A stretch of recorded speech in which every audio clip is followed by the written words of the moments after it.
Today I'm going to take you on a tour of my field sites, which are located in interior Alaska in a tiny town called Healy, which is just north of Denali National Park. So to orient you, the first stop will be Denali National Park. This is the visitor center. Most visitors come in the summer to see wildlife or to see Denali, which is the tallest mountain in North America. It's cloudy most days, so most visitors do not get a view this great, but it is really a fantastic view when the mountain is out. So just north of Denali are our field sites.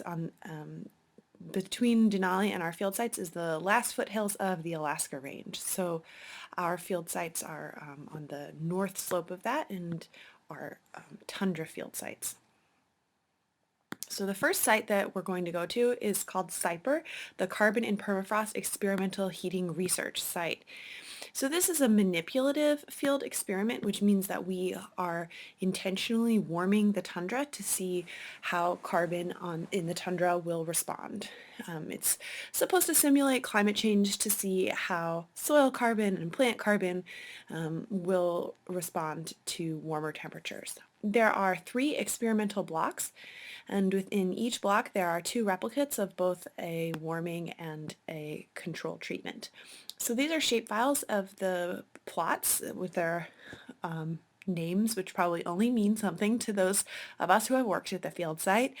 And they are color-coded by elevation, but as we'll see on many occasions, this area is just incredibly flat. So while there is difference in the, as you can see, sort of going downhill, it's lighter elevation than uphill, but within any given block, there's not terribly much relief. This blue circle is the location of the plots that I was working at, which is our winter respiration plots. So the SUR experiment was founded in 2009 and has been ongoing since then. Here's just a photo of what it looks like during meltout. You can see there are lots of boardwalks which are put there to basically protect the tundra from people walking on them a lot.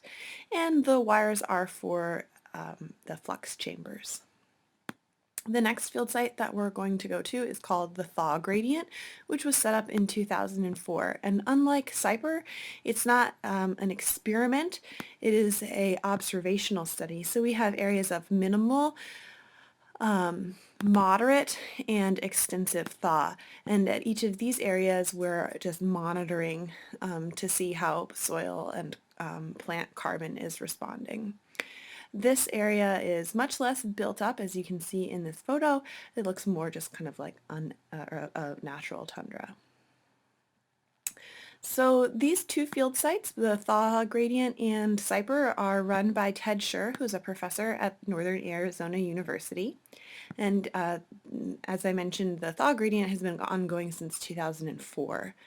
But recently, NEON, which stands for the National Ecological Observatory Network, put in a field site just nearby to complement ongoing research. So the NEON field sites are actually located throughout the U.S. There are 81 of them across the country and 8 of them in Alaska. And they all have towers that look very similar to this, although of course in forested areas the towers are much taller.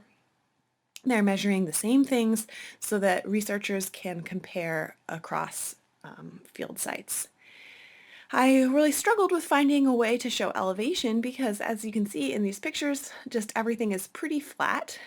But I did notice that the tower installed in the NEON field site is 26 feet tall. So this is just an idea of how tall it would be. Oops. In relationship to the surrounding tundra.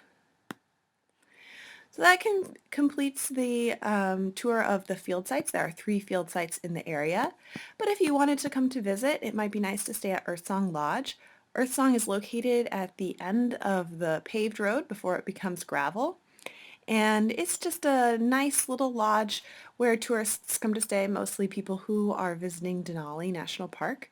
But they also run sled dogs in the winter, so you can come for a 1-hour tour or you can come and take a 10-day tour in the wilderness and everything in between. And the last thing that I wanted to show you in this area was a place that I'm calling the Bus. So just to zoom out again, this is all the field sites, and Earthsong are all within driving distance of each other. But then if you go to the end of the road and then walk for a couple days, you'll get to the Bus. So the Bus was made famous by a book called Into the Wild, which was later turned into a movie. And it's the true story of a man named Chris McCandless who came to Alaska to sort of find himself and have some wilderness exposure. And he was dropped off at the end of Stampede Road and then walked out to the bus.